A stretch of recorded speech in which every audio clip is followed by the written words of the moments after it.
talking, and I've got a great, phenomenal guest joining us here in the booth. We have Mr. Jan Helfeld from Huntington News. How you doing, Jim?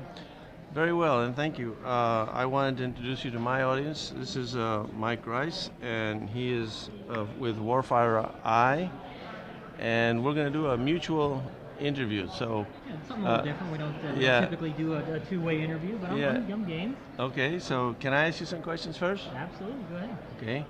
How much do we spend on defense?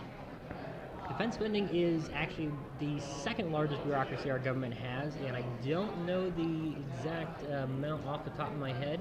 I know it's second only to the Department of Veterans Affairs. I do know that. So, the last figures that I saw, not counting Homeland Security, is that we spend about 680 billion. Does that sound about in the ballpark to you? I believe I'm showing about 600 billion. So, Okay, I'll take that. That's more or less. But that is Because far and large. That does without without Homeland Yeah. Security, so we want to leave that out. Right. So, do you happen to know how much Russia spends? Russia, I believe, is around 50 or 60 billion, I think. And they're not in peril of any attack by any country, right? No country would dare attack Russia, right? I wouldn't necessarily say that. You think? I think they're a little more aggressive with their deterrent posture. But we've already seen, Russia has fallen victim to terrorism, which, kind of knows no national bound. But as far as an armed country going in, probably not.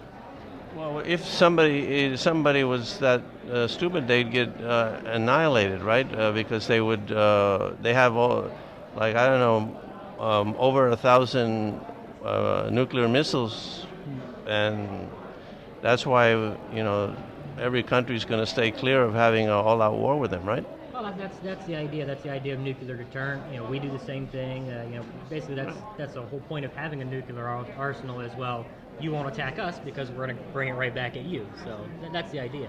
So the same thing applies to the U.S. No country's going to attack the United States because they get annihilated. We would destroy them. That is a thought, yeah. So here's my question. Why do we have to spend 10 times more than Russia in order to be safe? Because they're safe spending 60 billion and we spend 600 billion. So why do we have to spend so much in order to be safe when they can be safe with just 60 billion? Well, it's sort of comparing apples and oranges here, because one, although their land mass is much bigger, we're talking population differences are extremely, extremely different, as well as their immigration policies are extremely, extremely different from ours. And one thing to keep in mind with Russia's defense, they have a failing economy, a very struggling economy, and much like China and a whole bunch of others. But at the same time, over the last 2 years, they've almost tripled an increase in their defense spending. So it kind of tells you, okay, what's their end game as far as all this goes. Now, where does a lot of our spending come from? There's a lot of waste there. There are a lot of advantageous contractors and things like that. But then you got to look at our support of NATO and all these quote-unquote peacekeeping missions all over the world. So it's our involvement on a global scale that separates us from a lot of these other countries. So they can be safe spending 60 billion and we have to spend 600 billion. It seems like we're not being very efficient with our spending, and it's always puzzled me why they can be safe from the attack of another country spending only 60 billion. Why do we have to spend 600 billion? Well, again, like I said, there is a lot of waste. There is a lot of an incredible amount of waste. I think anybody who's served in the military can tell you firsthand. Even at the very lowest level, we've seen it. So that's something that absolutely needs to be taken care of. But when you look at Russia in particular, they don't have as many freedoms as we have here in the United States. That's true, but they have enemies on their border like China. Well, actually, they've been working very well with China. Yeah, but they have real enemies. We at least Mexico and Canada are not a threat to us, right? Well, no, I wouldn't think so. But I appreciate your insight and your personal experience in this issue because you were in the military, and you can see that they are inefficient in their spending. But could it be that we are trying to be the policeman of the world, and that is why we have to spend so much? Well, that's an accusation that's been thrown out at the U.S. for at least the last 20 years, if not longer. And there's really two mindsets when it comes to that approach. You can be the quote-unquote world police and go out and take care of issues elsewhere before it becomes a problem at home.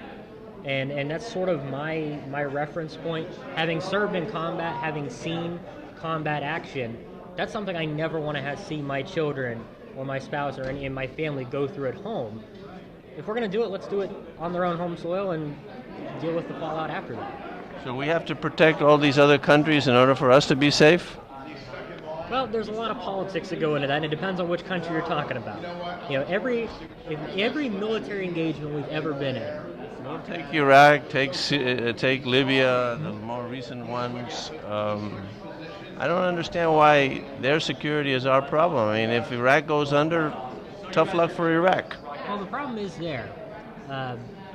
Our commitments to different levels of NATO, for example, that draws us into a lot of stuff, or it has for decades now.